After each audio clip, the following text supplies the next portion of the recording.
Cela faisait 5 ans que Maria ne pouvait plus marcher. Ce samedi 27 avril, devant la basilique Sainte-Marie-Madeleine de Vézelay, elle s'est levée de son fauteuil. Une prouesse réalisée sur le parcours de Saint-Jacques de Compostelle.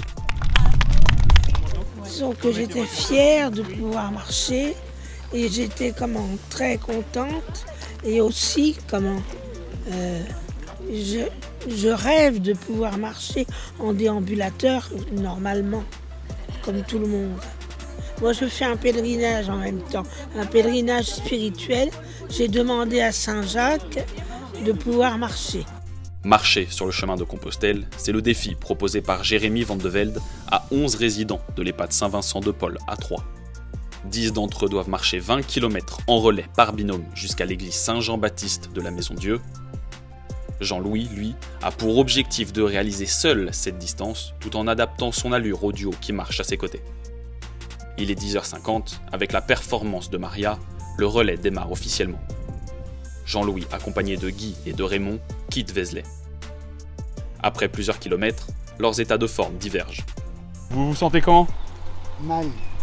Pourquoi? Voilà. Et vous, Guy, vous vous sentez comment? Oh ben ça va, je me sens bien moi. Je me sens très bien. Ça me plaît, puis voilà. Je suis content de cette marche. Vous êtes pas fatigué? Non, même pas. Vous êtes parti un peu vite ou pas, vous pensez? Oh non, moyen, ça va. Le chemin semble plus abordable, Pierrette et Monique prennent place. Jean-Louis va devoir adapter sa vitesse. Doucement Jean-Louis du coup. Hein. Oui. Allez à votre rythme. Hein. Allez. Vous voyez bien que je ne veux pas courir. Pour les résidents, marcher sur le chemin de Compostelle n'est pas seulement physique, c'est surtout spirituel. On fait le chemin de croix pour mériter le paradis. Voilà. Les deux femmes âgées de 90 et de 91 ans vont au total marcher plus d'1 kilomètre sans s'arrêter. Pas trop mal aux jambes? Non, parce que je marche. Autrement, oui, j'aurais mal autrement, mais je marche, ça va. Vous êtes fatigué? Je commence un peu. Pas question de prendre de risques, Pierrette et Monique vont aller se reposer dans le minibus. Mais avant, il faut transmettre le relais, symbolisé par une coquille Saint-Jacques. La coquille du relais. Oh, la coquille du relais. Alors après, on va partir à pied. Tout droit. Alors c'est bien. On est parti. Combien de kilomètres? Geneviève ne doit pas s'inquiéter, chacun fait la distance qu'il peut. L'essentiel, c'est de ne pas tomber. S'il était tombé là, Un nid à moustique. j'aurais fait un bas. Vous êtes en forme quoi? Tout à l'heure, je suis tombé. Enfin, je me suis ramassé. On a l'impression que vous avez 20 ans. Oh, ça m'étonnerait. Avec 79 ans de plus, la doyenne du défi s'en sort très bien. Elle parcourt 1600 mètres en continu. Mais alors que le parcours passe sur la route, il est plus sûr de changer de relayeur. Jean-Louis, de son côté, continue, sans broncher. La pause repas qui arrive va lui permettre de reprendre des forces. De la force, c'est surtout Mireille et Maria qui vont en avoir besoin. Après s'être levées de leur fauteuil ce matin, elles réitèrent et marchent quelques mètres, portées par les encouragements des autres résidents. Allez Mireille, comme à la dictée. Allez-y doucement Mireille. Le compte c'est d'arriver. J'ai très souffert cette nuit. Et pourtant vous avez marché un petit peu. Un petit peu. Vous êtes contente? Satisfaite, suffisamment, oui, à peu près, oui.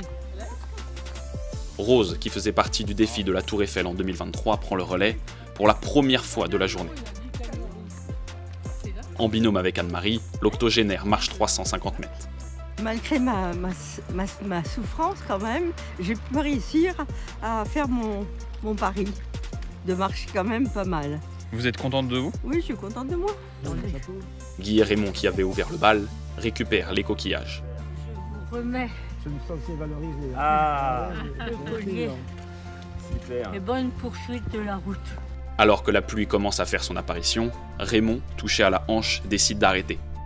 À 72 ans, il aura parcouru pas loin de 10 km en moins de 5 heures.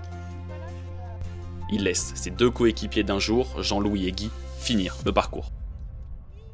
Mon téléphone me dit que nous devrions arriver dans 2 minutes. En voiture. 1 km. Alors que les jambes commencent à tirer, les 2 rescapés peuvent au loin apercevoir le village d'arrivée. Jean-Louis le sait, il va relever le challenge qu'il s'était fixé, parcourir 20 km sur le chemin de Compostelle.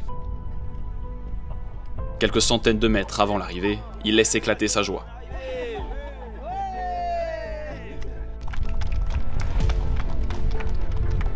« 17h02, après 6h12, après 21 km, le défi est terminé. Un semi-marathon final. D'accord. Bravo. Pareil, Guy. 15 km quasiment pour vous là, sur la totale, bravo. Ils avaient des doutes avant de partir. Je sais pas comment ça va aller. Un petit fond d'inquiétude. On va voir ça. Plus tard, on ne sait pas. Ils les ont levés, haut la main.